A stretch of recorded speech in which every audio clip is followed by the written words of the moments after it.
கர்த்தருடைய பரிசுத்த நாமத்திற்கு ஸ்தோத்திரம். தாங்கிடும் பலன் தருவான், தப்பி செல்ல வழி செய்வான், தப்பி செல்ல வழி செய்வான். இயேசு கைவிட மாட்டான், என் இயேசு கைவிட மாட்டான். பரிசுத்த நாமத்திற்கு ஸ்தோத்திரம்.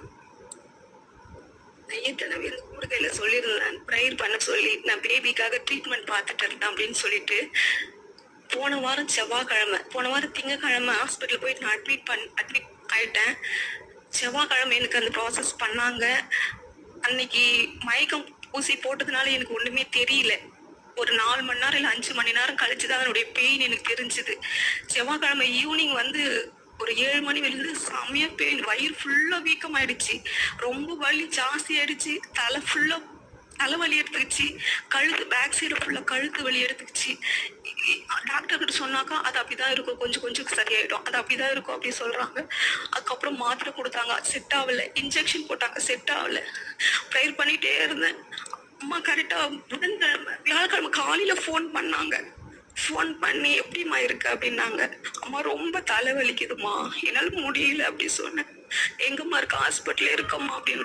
நான் படுத்துட்டே இருக்கேன். படுத்துட்டே தான் நான் ப்ரேயர் கூட காலையில அட்டன் பண்ணினே இருந்தேன். எழுந்து கூட உட்கார முடியல. அப்ப அம்மா ப்ரேயர் பண்ணாங்க. ப்ரேயர் பண்ணிட்டு இருக்கும்போது அந்த தலைவலி சுத்தமா போயிடுச்சு. அந்த தலைவலி சுத்தமா இல்லவே இல்லை. எவ்வளவு பெயினா இருந்துச்சு சொல்ல முடியாத அளவுக்கு.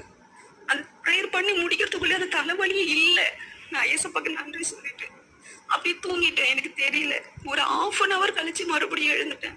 எழுந்தா ஃபுல்லா தலைவலி மறுபடியும். அதை விட அதிகமா டபுள் மடங்கா கழுத்து வலி, படுக்கவே முடியல, ஃபுல்லா தலைவலி அதிகமாயிடுச்சு. அப்புறம் பைபிள் பக்கத்துல வச்சு படுத்துட்டே ப்ரேயர் பண்ணினே இருந்தேன்.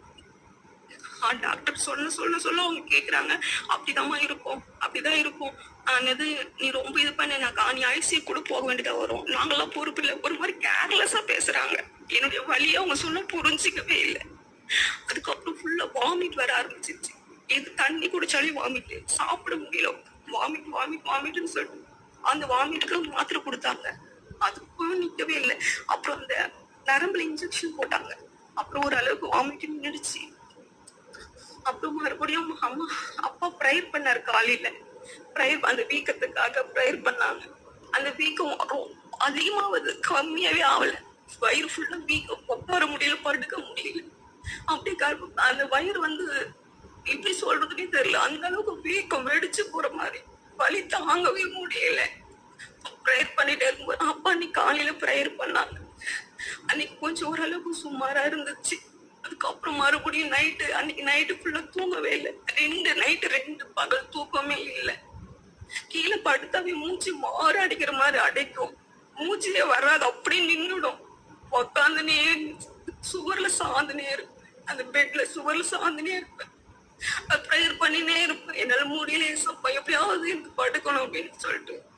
அதுக்கப்புறம் அம்மா முந்தனைக்கு நைட்டு போன் பண்ணாங்க, எப்படிமா இருக்கு அப்படின்னு. அம்மா தூக்கம் வருது, என்னால படுக்க முடியல, மூச்சு அடைக்குது, நெஞ்சு அடைக்குது அப்படி சொன்னேன்.